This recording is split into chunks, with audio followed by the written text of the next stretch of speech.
recording. So, hey everyone, I'm Jared. I'm one of the first year interns at Henry Ford Macomb. I'm actually just doing, I have like 2 days left of my ultrasound rotation. And so I thought I just would throw this presentation together. Let me see how I can share this. Um, share.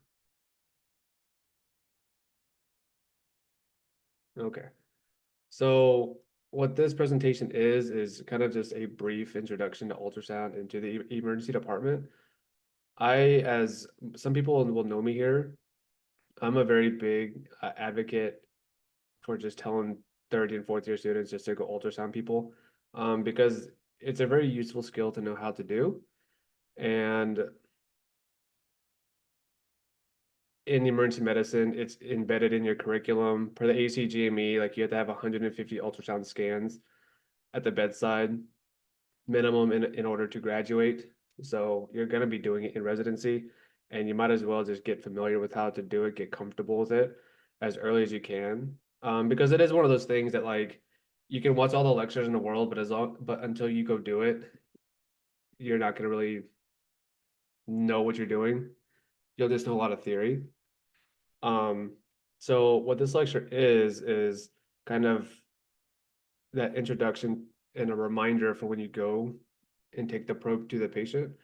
What it's not is all the physics involved, all the crazy stuff. Because when you become an intern, you'll have to sit through all the physics and all the artifact this, artifact that. And I just find at the med student level, that's not what you need to know, um, grossly. So in this presentation, I'll kind of go over the overview of ultrasound, when to use it. I'll go through cardiac, the right upper quadrant, or the gallbladder scanning. Fast, EFAST, Rush exam, they're all kind of like the same thing. A little bit touching on OB and ocular. It's kind of what we'll go through. And I feel like no ultrasound presentation would be complete without showing you different, uh, like the different machines. If you are at, so I've seen all four of these. You might see the one on the far left, very less frequently now. And if you're ever at Mount Sinai in Chicago, um, you will definitely see the Mind Ray, which is in the middle. And you might see the one on the top right. Most shops have either the one in the middle or the one on the top right. They're both nice because they're touchscreen, they're high def, they're high resolution, um, and they can record images and store on the machine for you to look back later. Uh, so my shop, we have the one on the top right, and we actually have this one on the bottom right. This is called I think it's called a Cosmos. And it's nice because it's iPad, and as you know, like you've heard of the Butterfly and other handheld ultrasound type stuff. This is basically an extension of that. It's super tiny and compact, and it's on an iPad. And as you can see here, in this view of the heart, it has some labeling. This particular ultrasound has AI embedded in it, and it will auto label structures for you in case you had no idea what you're looking at. So that's kind of where the technology is going from the far left, where we started at, all the way to the bottom right. So it's becoming a huge thing. Companies are investing heavily into ultrasound. And like I said, like it's going to be part of your skill set when you become a resident and then attending. So you need to know about the probes for the ultrasound. Now on the Mind Ray, or not the Mind Ray, but on the Cosmos down here, there's two probes here. Um, don't don't think of that. You have the three probes as your standard probes. They are from left to right. They are the curvilinear probe. This is for your like your abdomen, or like your deep structures. And this is the linear probe here in the middle. This is more so for like vascular or vascular access, um, maybe doing nerve blocks. And then this is the phased array probe. This is basically your cardiac probe. You can get images with the cardiac, um, or of of the heart with the curvilinear. It's just a bit more difficult. But this is basically you're only going to use the phased array for your cardiac mode. A little bit about terminology, not too much, because again, you'll see all this again in your intern year. But when we look at ultrasound, you have to know kind of what you're looking at in the first place. So tissue in general is going to be like basically like a gray color. And if something is anechoic or it's basically darker compared to the tissue that you're looking at, and it's usually like you're looking at fluid or blood or anything like that. Hyperechoic is basically what you're looking at is brighter than what normal tissue might look like. So like bone or cartilage are very dense tissue. I have some examples later, and it's very easy to see. Um, Proposition is everything. You have two views basically. You have transverse, which the indicator is pointed towards the patient's right, and longitudinal, where the indicator is pointed towards the head. And then you have the three most common modes on the ultrasound are M mode or motion mode, color mode, and Doppler. M mode is basically it's mostly used for like um, looking at the heart and looking at like a specific sequence of the heart. Color is good for establishing flow. Nobody really uses it anymore, but I guess you can use it if you want. Um, And Doppler is good for when you're doing OB and like looking for fetal heart tones. There's like 1,000 different modes like pulse wave, color Doppler, and all these fancy terms, but these are the three most common that you'll encounter. So this is an extension of what I was just talking about. This is M mode or motion mode in two different views. The one on the left is a M mode in the cardiac view, and they're looking at a. I'll talk about this in a little bit, but this is the parasternal long axis of the heart.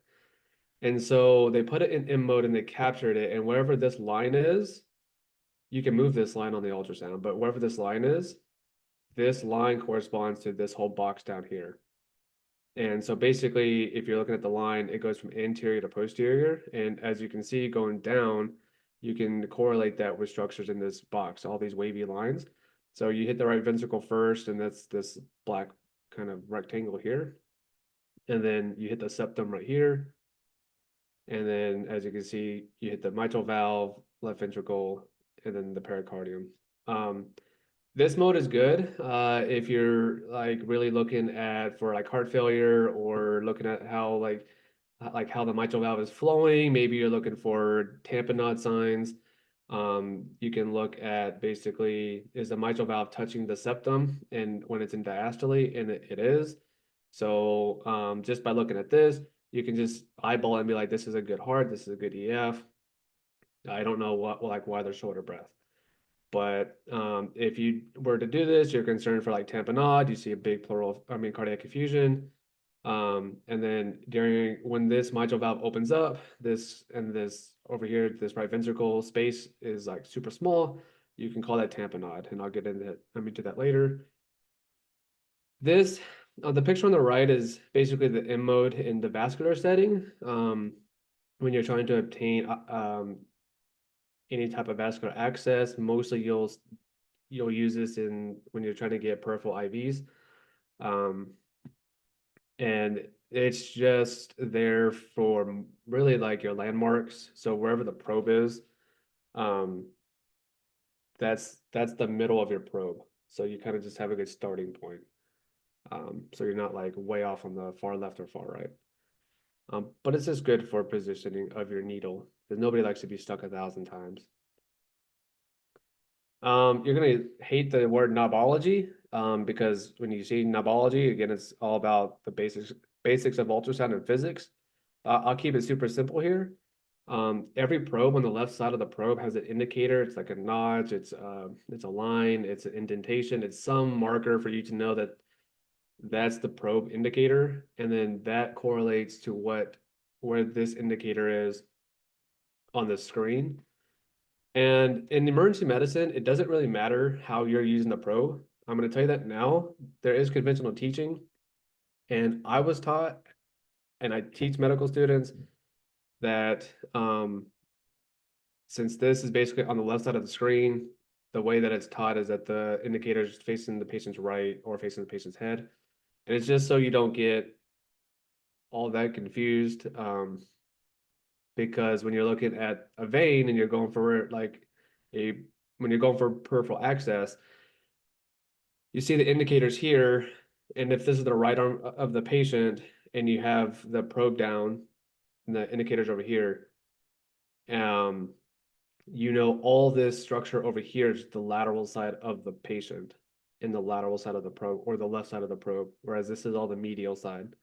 Conversely, if it's on the left arm of the patient, you know that this is medial and this is lateral. So it kind of helps you not get everything backwards in your head. Because if you had it flipped, then even though the indicator's facing the right side of the patient, if this is the right arm, where you're going right, it's going to show up left on the screen. And I mean, if you can do that, more power to you. But I don't like that. So I just tell people to do it in the conventional manner. And then the other thing to note here is like in most of your modes, but also it's like very important in the vascular setting, and I guess for nerve blocks too. You have these little numbers here, and this is always in centimeters, and this correlates to like your like how far down you're looking. And so like this, I know it's a greater saphenous vein, but if you can assume that this is like in the form of the arm or up on the upper arm in the bicep area. This vessel would be a nice one to go for because it's about like half a centimeter down. And that just comes important when you're trying to go for access. Because if this was like way down here, like at 3, like that'd be too deep. That'd be very painful to go for. So like you want to be mindful of how far down structures are if you're going for like IV access. So when should you use the ultrasound? Um, so bedside POCUS or point of care ultrasound is an extension of your physical exam.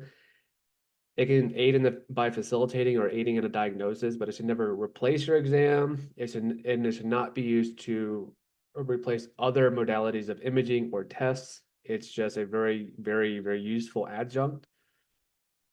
Um, the most common stuff that you can use it for is right upper quadrant pain or like gallbladder, syncope, looking at the heart, any female childbearing age with abdominal pain or vaginal bleeding, flank pain, patient with undifferentiated shock, CHF versus COPD exacerbation. I'll come back to this in a second. Chest pain, shortness of breath, trauma. Everybody here knows about the FAST scan. It's tested like everywhere. Ocular complaints, maybe, but you can use it for ocular ultrasounds and nerve blocks or peripheral IV placements.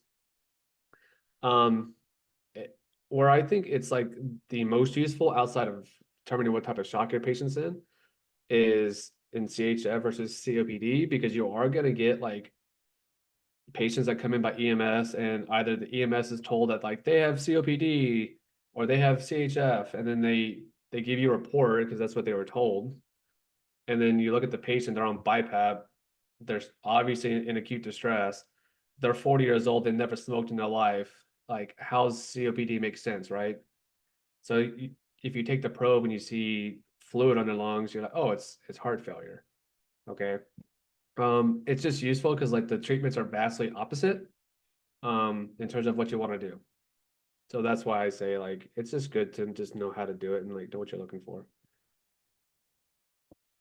So I have a question here for you guys. Basically, we'll be starting with the cardiac settings, but basically a 57-year-old male, past history of high blood pressure, high cholesterol, and type 2 diabetes, comes to the ED with 1 hour of acute onset of chest pain and shortness of breath. EMS reports the pain is retrosternal and radiates into the neck. Is associated with nausea but no vomiting. 12 leads shows a STEMI in the anterior leads, so V1 through V4. STEMI activation is already done. Initial vitals, he's hypertensive 160 over 105, heart rate's 95.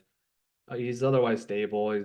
His cardiac exam is benign. He's in no acute respiratory distress. When you go to leave and place orders, nurse calls you back immediately for an abrupt change. Now you do a repeat exam. He's unresponsive, but his blood pressure is 80 over 40. He's tachycardic 105. He's in seemingly more acute respiratory distress. He has elevated JVD on the right side of the neck. He's a new holosystolic murmur heard in the fourth intercostal space. He has crackles heard bilaterally. What do y'all think the most likely diagnosis is, or what it could be?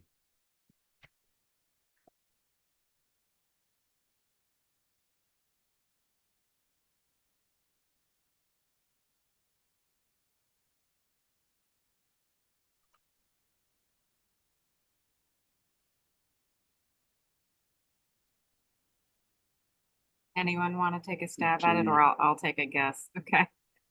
I would guess D. So, what did you guys say with tricuspid regurg? It I probably was is thinking mitral. Oh, okay. well, I was gonna say it's probably some type of regurgitation because it's a holosystolic murmur. But it is mitral regurgitation. Um, I know per like step one, step two, all that kind of stuff, it's probably not gonna be seen in the acute setting. It's usually like sometime after um the damage has already been done. But the point is that these things can happen. Patients don't follow textbooks, and you can have a STEMI and you're just waiting to go up to cath lab, and then they can abruptly go into cardiogenic shock, and you need to know why, like you need to figure it out because again, like because then the management changes and they become from a critical patient to a super critical patient. So when you're talking about cardiac ultrasound, it's probably my favorite to do. And as a med student, it's probably the most easiest for you to like start learning is, you know, how to do it. You're going to use the phased array probe. You have four different views. They're called a parasternal long axis and short axis, four chamber apical view, and a subcostal view. And I kind of have the markers over here. So where the green and red is, that's the long and short axis.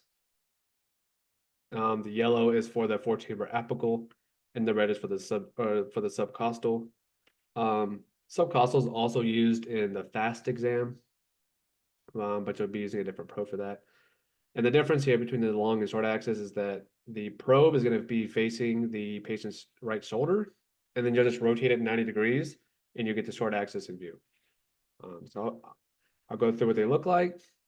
The parasternal long axis is basically going to look like this. This is what you see on like inpatient echoes as like the very first image. Very good global view of the heart as to what it's doing. You can see pericardial effusions, you can see pleural effusions, you can see aortic dissection. You can literally see every type of pathology involving the heart or the structures around the heart. This image is nice. It's labeled. You have the right ventricle, the septum's here, the left ventricle, atrium, the aorta. This here, right here, is the mitral valve, and this is the aortic valve. This right here is the papillary muscle. So, in the sense of the last question, um, usually acute mitral regurg comes from a ruptured papillary muscle, and you'd be able to see this on ultrasound of it like flapping by itself or like torn off of the mitral valve um, muscle over here. Um, this bright strip right here, this is hyperechoic to what normal like gray tissue looks like. This is the pericardium. And in this view, you need to have the aorta in view to kind of determine if there's a pericardial effusion or not. So this is the aorta right here, or the descending aorta, rather. Um, and so it it's very easy to see if there's any type of effusion because the space here, there'll be a black space in between the where the white line is. But I'll show you that. This is what it looks like if you're actually doing it.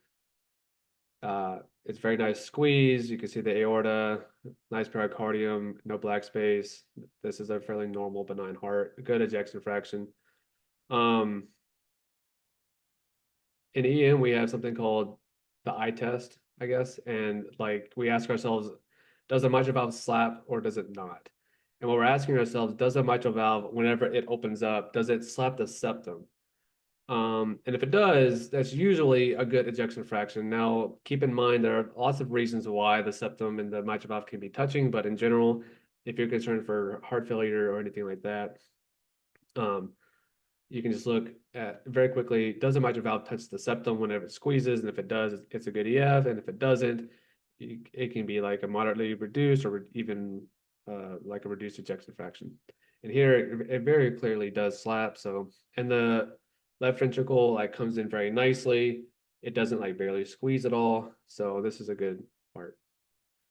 This is the short axis.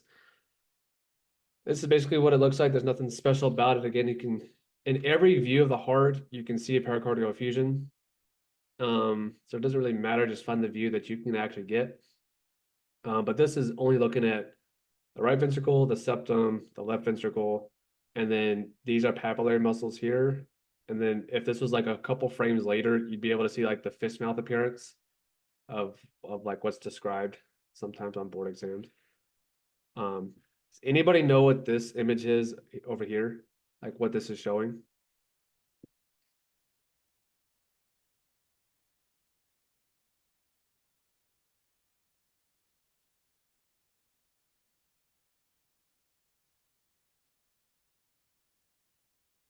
Yeah, so this image is the same view, it's a short axis, but it's showing a what's called D sign. And it's basically suggestive of some form of right heart strain. It can be from COPD, like cor pulmonale. It could be from acute PE. It can be just pulmonary arterial hypertension. But this is not a good sign because usually what you should see is like a nice round shape, nice crescent shape. And this is a D, basically the bowing of the septum into the left ventricle. It's good to make note of it if you see it, but it doesn't necessarily always mean something acute's going on. This is the beautiful 4-chamber apical view that everybody likes. It's a very good global view. You can see all the walls, you can see all the major structures. It's very nice, very nicely labeled. You have the mitral valve here, tricuspid valve here. You can look for a diffusion, any valvular pathology. If it's big enough, you could see on the transthoracic, but if it's small enough, you may miss it. You can see right heart strain here. You can see a very good picture of what the EF is in this view. This is what it looks like very quickly. As you can see, the heart squeezes very nicely. Mitral valve, and like both valves are opening and closing very nicely. There's no vegetations, no calcifications, no crazy stuff like that. This is McConnell sign. And anybody know what McConnell sign, if you see it, like what it tips you off to? Like what you should be thinking almost immediately?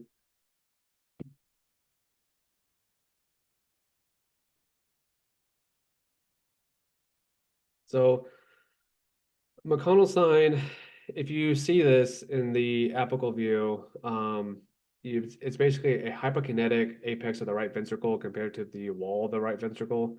And it's indicative of an acute massive PE or submassive PE. And you need to get imaging going, like you need to treat the patient and like get them out. So I've actually seen this once this month so far. It's actually pretty interesting, like once you see it. Yeah, so this is the subcostal view, and again, this is probably the second greatest view that you can get because it gives you a nice global picture. And in this view, though, the right side of structures are up on top of the heart, and the left side of the structures are on the bottom. This view is great because once you get it, if you rotate your probe just a little bit, you can look at the IVC, look at volume status. This view, you can get a good global picture of like pericardial effusion or in signs of impending tamponade. Just want to show you what normal looks like. Very straightforward. You can see like there's no space here. And you're using the liver as an acoustic window. So there's like no space here between the liver and the heart. So there's no signs of pericardial effusion. But this is an obvious large pericardial effusion. This is like what it will look like on any view. It's very obvious. But I chose this because something interesting is happening.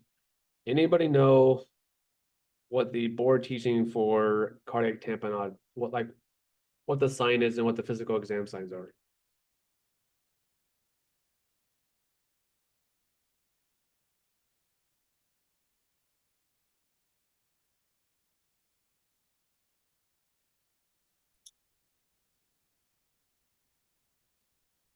Do we remember about Beck's triad? Hypotension, JVD, muffled heart sounds. So that's classically associated with tamponade. And on your board exams, definitely if you see that it's tamponade, send them to CT, IR, or some type of pericardiocentesis.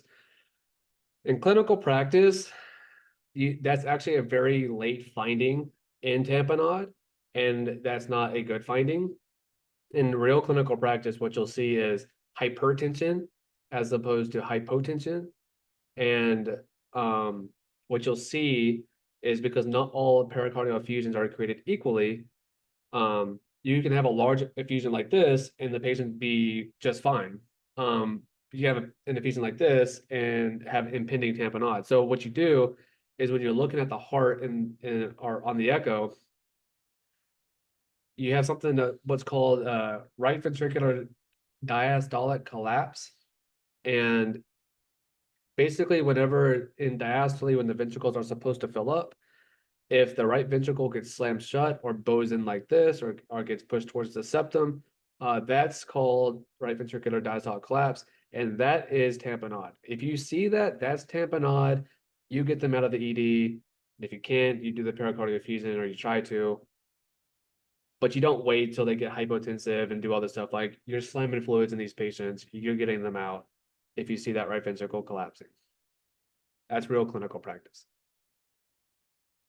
So probably the most common exam that most med students know about or are knowledgeable about is the FAST scan or the EFAST. It shows up on every board exam or every shelf and all that kind of thing.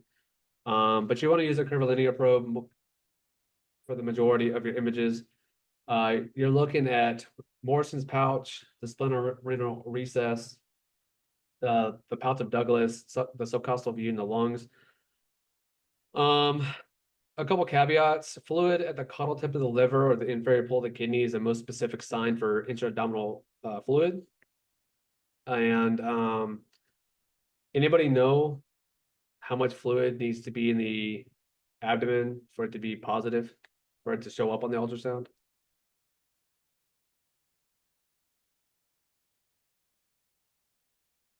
I don't remember. I was told a few times and I can't remember Yeah. anymore.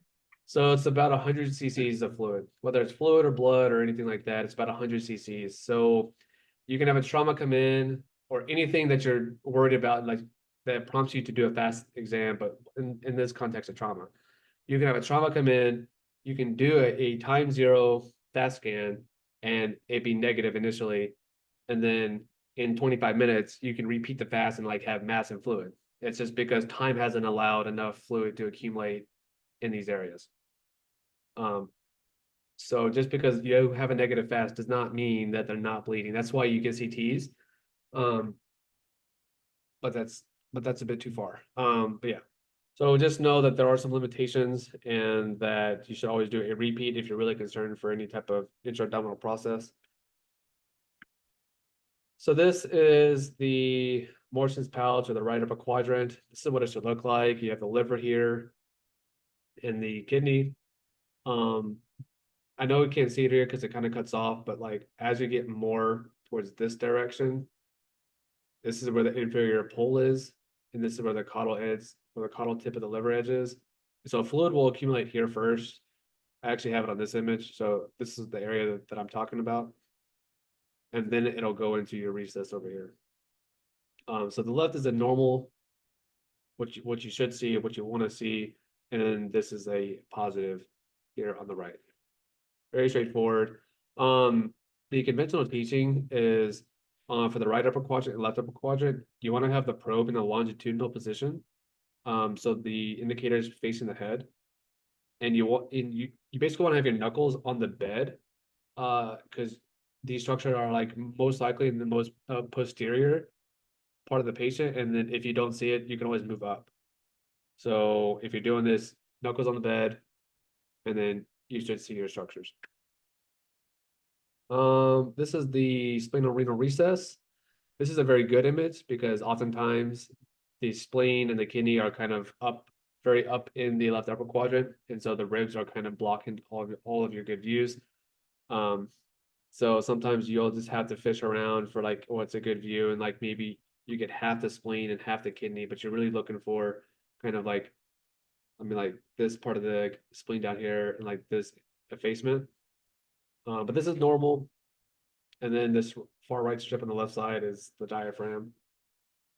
And this is what abnormal would look like. Usually the fluid's going to be around the spleen, not really around the kidney, but this is what it'll obviously be like. There's some separation there. It's also good to know that the liver and the kidneys and the spleen and the kidneys don't have to always be touching on your image. They can be very far spaced out. But as long as you don't see any anechoic fluid, you're fine. But this would be a positive left upper quadrant for fluid. And then we get to the pelvis, and we're looking at the pouch of Douglas. This is the bladder in the transverse view.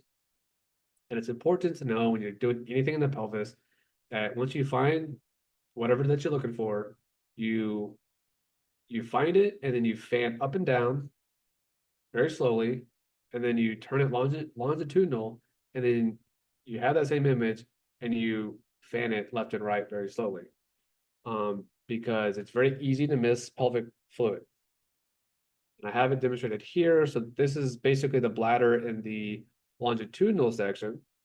But if you're just scanning too fast, or you're not like you don't really know how to pick it up very well, you can miss this free fluid down kind of where the pouch of Douglas, like I guess, starts.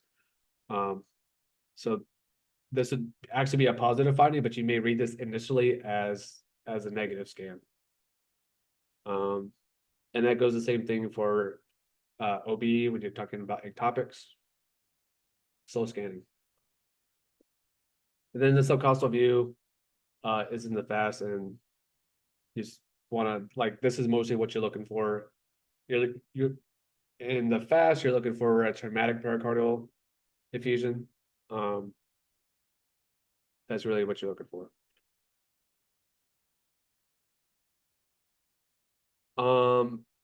So part of the fast scan or part of the EFAST is the lungs. I don't know if this shows up on the surgery shelf for step 2, but I know it will be showing up on like EM exams if you take it, or definitely in your clerk list. But the E part is for the lungs, and it's good to know because in trauma you can have pneumothoraxes and you need to treat those obviously, or patients could die. So I'm gonna take this time to talk about the lungs a little bit. A brief overview. This is what normal lungs should look like. They have no fluid and no pneumothorax. These are called A lines, and it's basically it's rib shadow, pleural line here. And this is just reverberations just going down. These are what the ultrasound is putting there. It's what it thinks it's gonna, like, it should be ahead of the probe. But as long as you see A lines, you're okay. There's no pneumothorax. Anybody know what these are by chance in this image?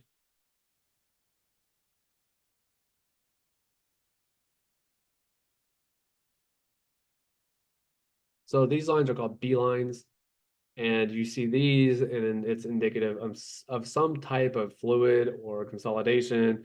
Most likely, you'll see it in your CHF exacerbation, pleural edema, pleural effusions, maybe lung consolidations like any type of pneumonias. But this is what I was talking about earlier. Whenever you are concerned for COPD or CHF exacerbation, and you put the probe and you see B lines, it's not COPD. Don't ever choose that. Don't ever think that. It is always CHF in that case. So yeah. And then anybody know what this sign is and what this is indicating? So this is M mode again, and this is what's called barcode sign, and it's indicative of it actually will diagnose the pneumothorax on ultrasound. There's a couple ways to diagnose it. I'll go over here in a minute. So this is what lung sliding is. It looks like ants on a log marching, but this is very clearly good lung sliding. If you see this, no pneumothorax, none. This is the absence of lung sliding. You can tell it's a very different image and there's not much movement at all with every breath the patient is taking. So if you see this, you need to be concerned for pneumothorax. And then the other sign for pneumothorax is basically called a lung transition point. And basically you see on the ultrasound absence of lung sliding, but then you see lung sliding, for, at some point in the lung, and it just looks like just a moving part of the lung and just like nothing's moving. That's where the pneumothorax starts. So this is how you can tell if it's a small pneumothorax, if you need to watch it and do nothing, or if it's a large pneumothorax and you need to put a chest tube in. All right, so I have another question here. 38-year-old woman comes to the ED with vaginal bleeding. She states she is pregnant. Her last menstrual period was 5 weeks ago. Well appearing. Vital signs are normal. Quantitative HCG is 900. Age or her hemoglobin is 15. What is the appropriate next step in management?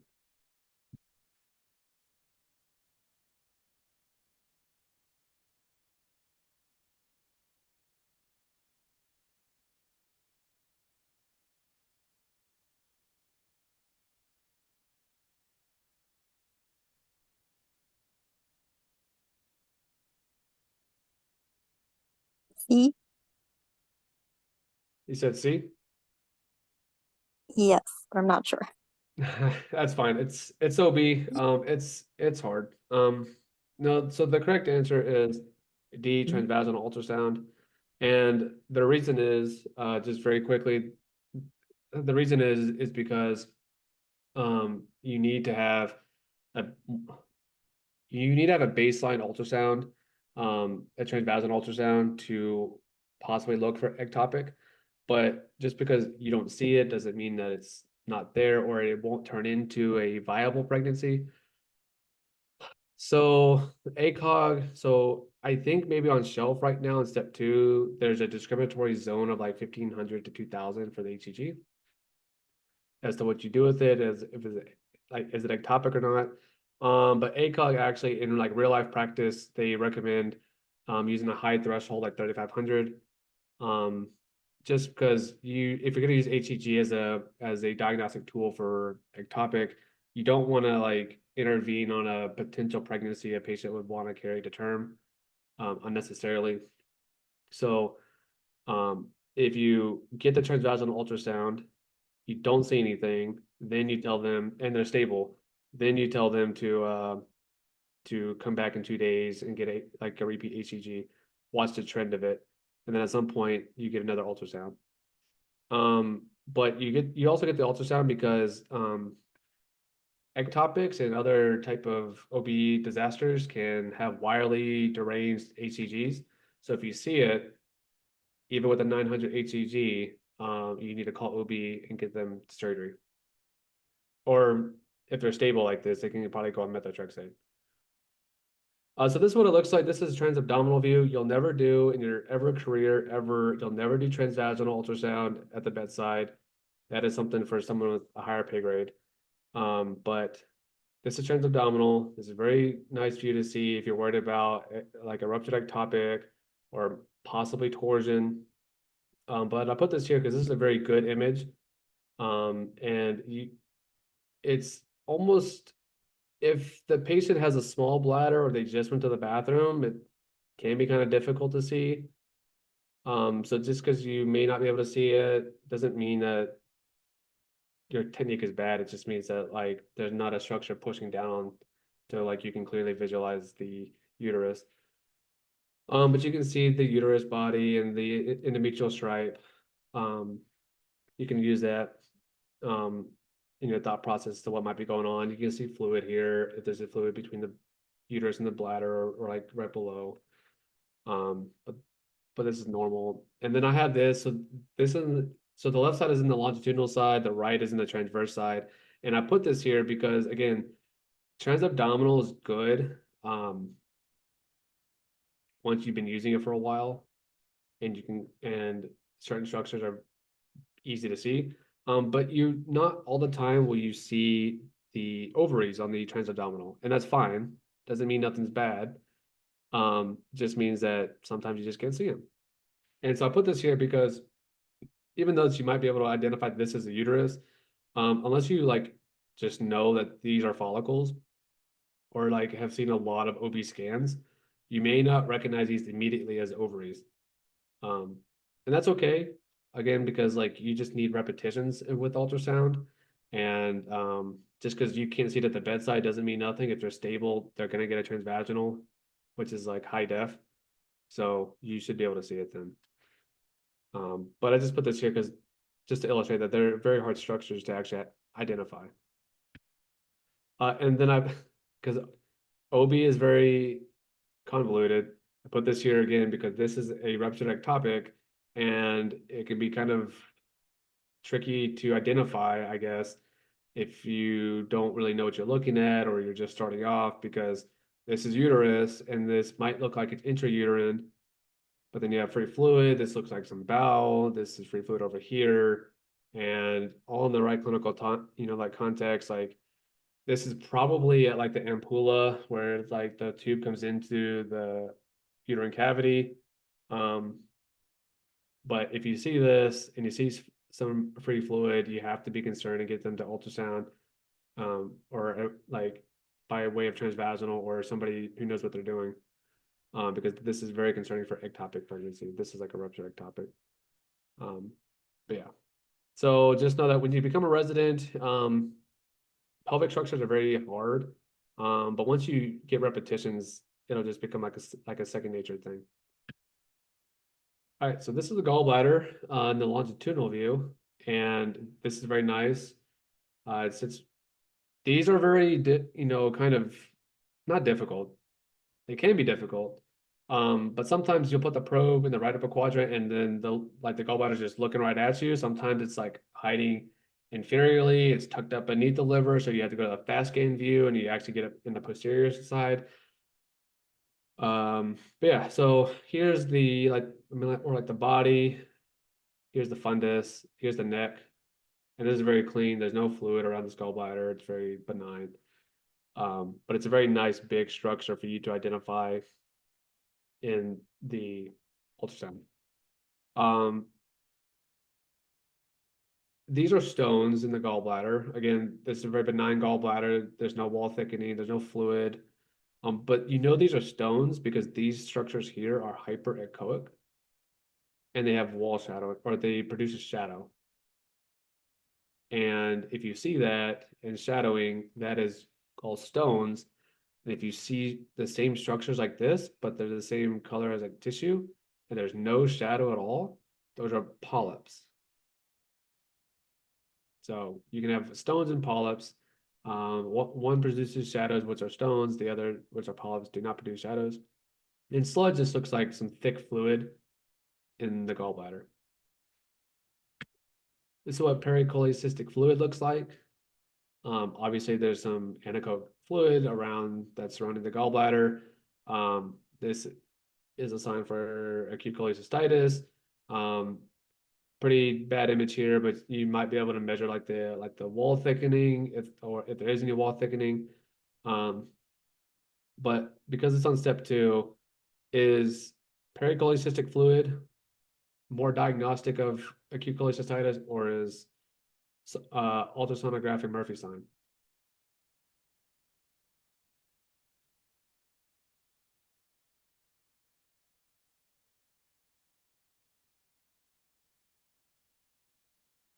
So What's the question?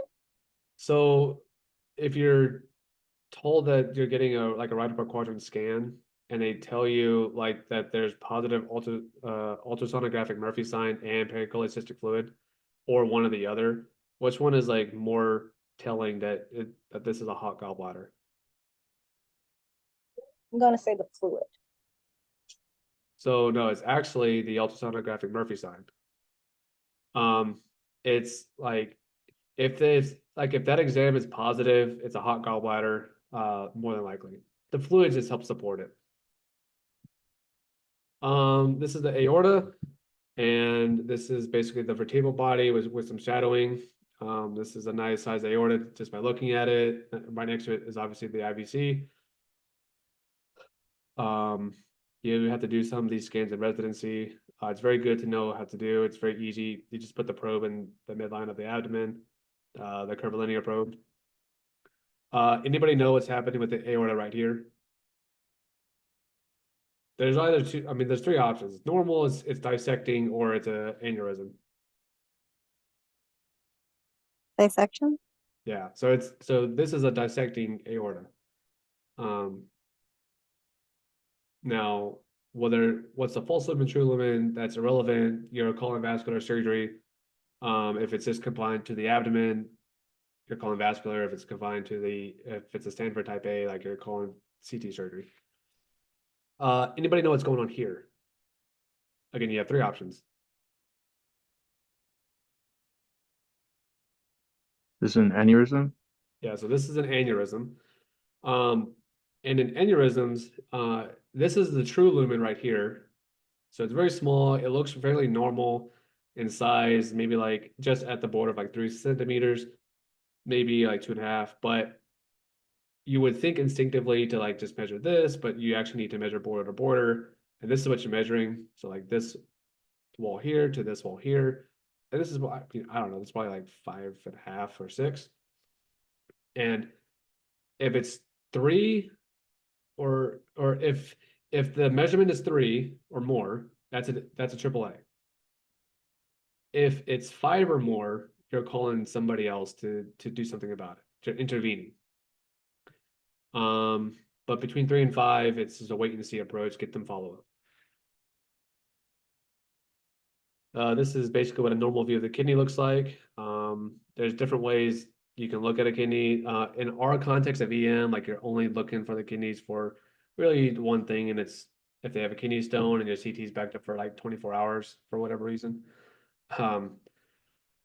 You can look at it in the fast, like in the fast position, or you can look at it by taking a probe and putting it in the back and just fanning for the kidney. Doing like a formal kidney scan. But this is like all this black stuff here is like the cortex of the kidney. This is like the middle part, like where the renal pelvis is. It's like nice and normal. And this is what it looks like in hydronephrosis. You can see here that all this white stuff in the middle here got destroyed, and you see all these like calyxes here and dilation of the renal pelvis. And then this, coupled with unilateral flank pain, this is a kidney stone. And I don't know how useful it is, because you're probably still going to get a CT scan, but you may not have to expose them to radiation if you get this with a classic story. It's up to you and your attending, but it's something cool to do, I guess. About 3 days ago, I actually was looking for this, and I was just trying to find the kidney by pressing on the abdomen. And then I saw a little bit of hydronephrosis. Then the patient asked me to look for his appendix, as he was right about that. And I was looking for his appendix, which is a skill in of itself. But I actually got the stone to pass. So I thought that was pretty cool. So sometimes you can do a therapeutic ultrasound, is what we call it now. So this is more long. Again, like, these are A lines. Again, like, if you see these, you're not concerned for any pneumothorax.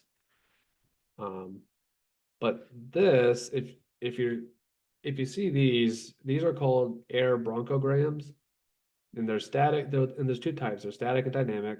Static just means like they don't move on their own. They move when the patient breathes. Dynamic is basically they're moving on their own and when the patient breathes. If you see these, you can pretty much call it a pneumonia or some type of consolidation. So it's just helpful to know. Not really difficult to get. This is bowel. I would say, again, like, it's becoming more of a thing to use bedside ultrasound. This is what normal bowel looks like. If you're concerned for like small bowel obstruction.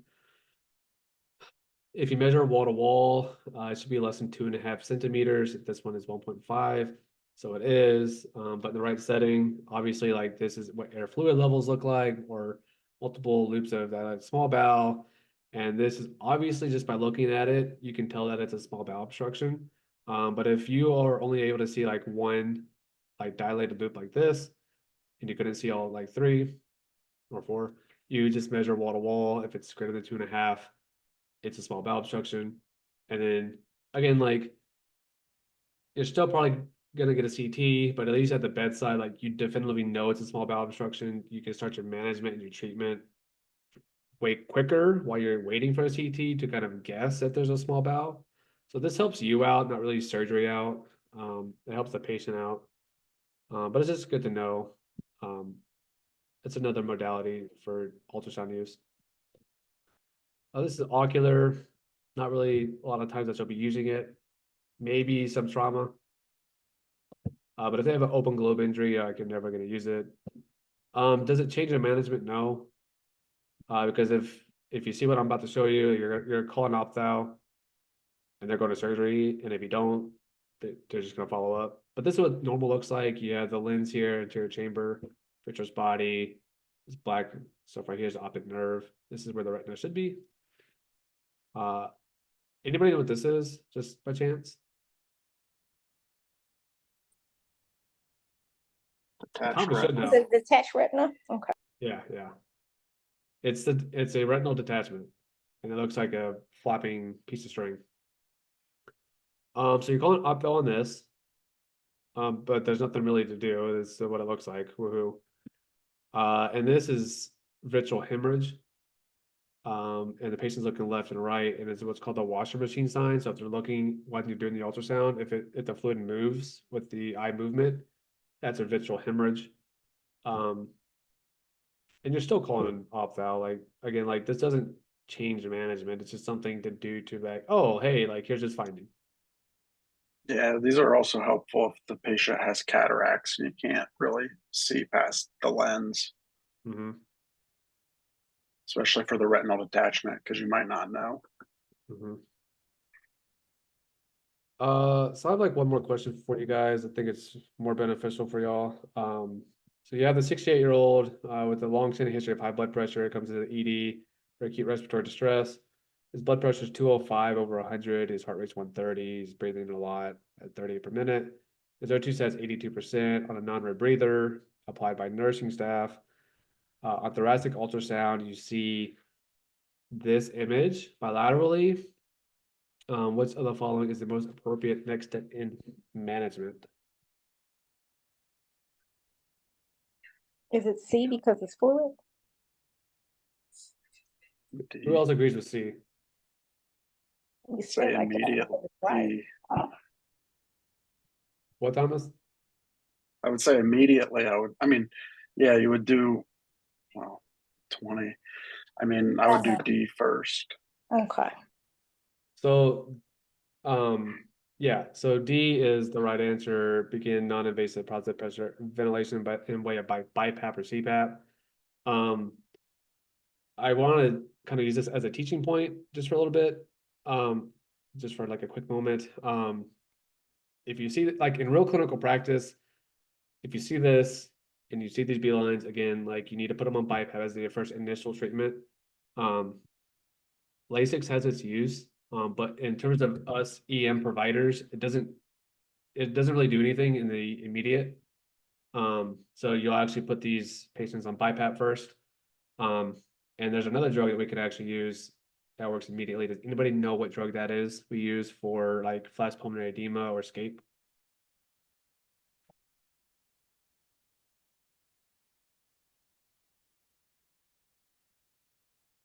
Not mannitol, is it? No.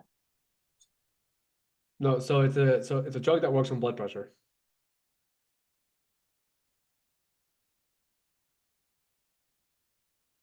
So it's nitroglycerin. So actually, yeah, so if you see this, what you'll do is they'll throw these patients on BiPAP. They're like in flash pulmonary edema or escape or whatever you want to call it. But you'll give them BiPAP, you'll give them nitro at the same time that you're doing both of those things. And then based on their blood pressure, you'll go into like a bolus dose of nitro. Just so y'all know, if the blood pressure is like 160, you do a 600 milligram bolus. I think it's milligram bolus. If it's 180 systolic, you do 800. And if it's 200 or above, you do 1,000 bolus, and then you start a drip. And then if you start the drip at 100 mics a minute, sorry, just mics bolus, 100 mics a minute, and then if the blood pressure decreases, you leave it at 100. If it doesn't do anything, you just increase it by 20 every 10 minutes. But it's a very large dose. You might be like, oh my God, that's so much nitro, but like these people need a lot of it. Usually you don't have to intubate these patients. But yeah, BiPAP, nitro, and then you can give your Lasix if you want. That's more useful for the floor. Also, I want to ask you guys, in the realm of emergency medicine, does a BNP do anything for us? A BNP, sorry.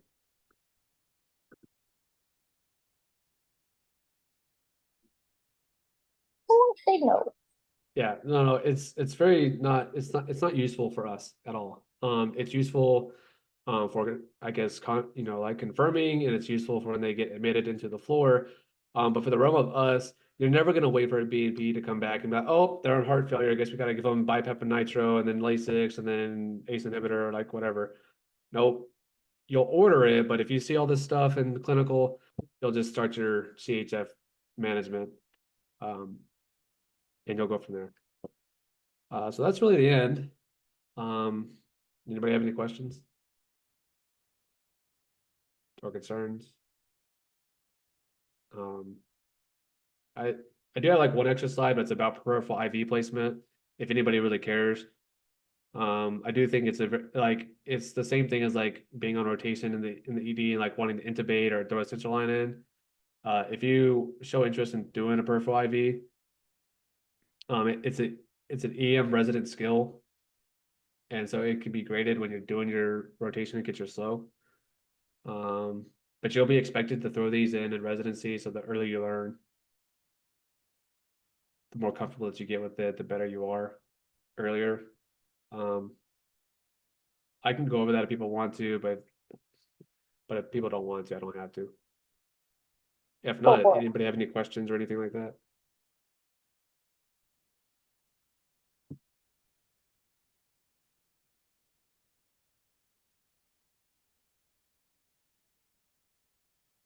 If no one has any questions, I do want to see the peripheral slide.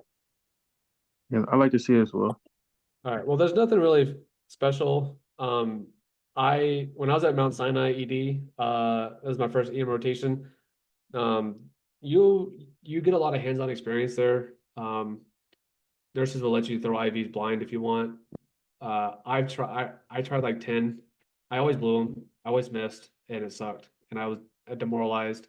I actually never got to throw my first IV ultrasound or ultrasound IV until residency. But now I've thrown like 20, and that's the only one that I can throw. So like I said, I think it's a useful skill for you to know how to do. But basically, each image here is what is on the screen. This is why I said like knowing probe position and where your indicators is so important.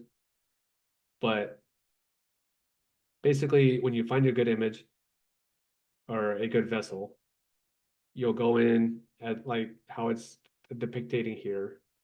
And then when you see your needle tip, you move the probe and then you move the needle. So it's like you're walking. So like, I don't have my pen. Like if this is the probe, if my phone's the probe, my finger's a needle, you have your probe, and then your needle will come into place, and then you move the probe like that, and you just keep doing this movement here. And then once you're in, which is this image right here,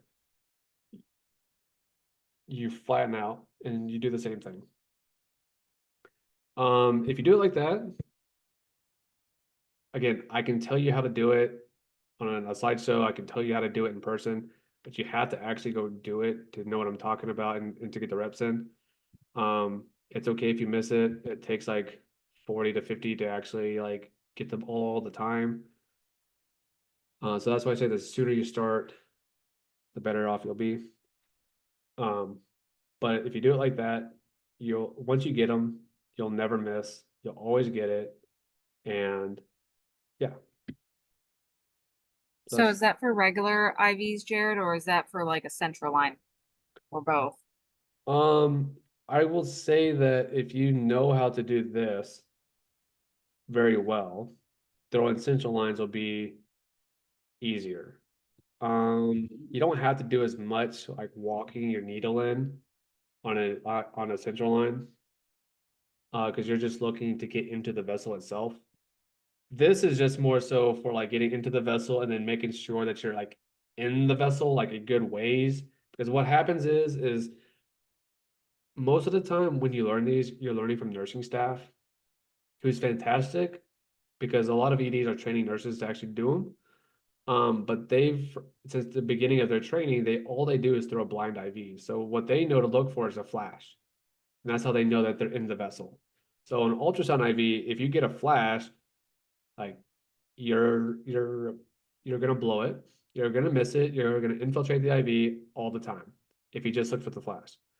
So the ultrasound IV, you want to get in like what this image is showing here, and then you just want to walk it down until you can't anymore, or you feel like you're in far enough, and then you'll thread your catheter in, and your catheter will never come out. With the central line, you're just looking to get in, you're looking to get flash in the syringe. And then once you get that, you know you have access into your vein, and then you can unscrew it, throw the guide wire in, and do all the stuff. Okay, great. Thank you so much. Yeah.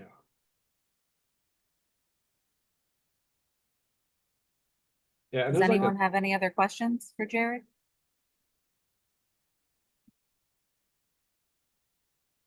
Or I should say, excuse me, Dr. Mayfield. that's whatever. Call me Jared.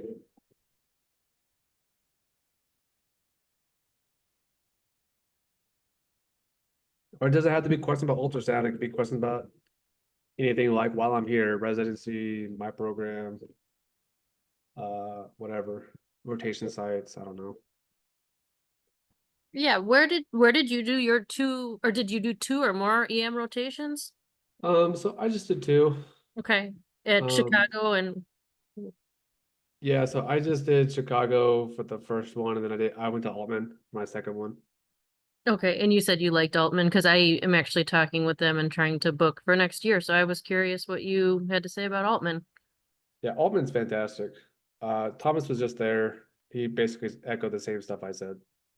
Yeah, I would highly recommend it. They're really good. I needed Ross wasn't helping me out trying to find me a rotation even for October, and I just hit up Altman, and they're like, "Oh yeah, we can get you in a pathology rotation for October," so I'd be able to graduate. But they're all super nice there. Amazing. Yeah, I'm like this. What was that? Oh, just like when I forget her name, but whenever you message like the student coordinator, like she's super responsive. She'll message back like same day if she's in office. The staff there is super nice. The ED staff is super nice. The nursing, I mean, it's a very well run hospital. Oh, that's Very good. atypical, and you'll get your hopes up as like, this is my expectation for other facilities. And then, yeah, it's very nice. I for sure have a critical care, so I'm liking what you're saying. I'm just working on getting emergency there too, because I have heard Okay. good things. So awesome. Yeah.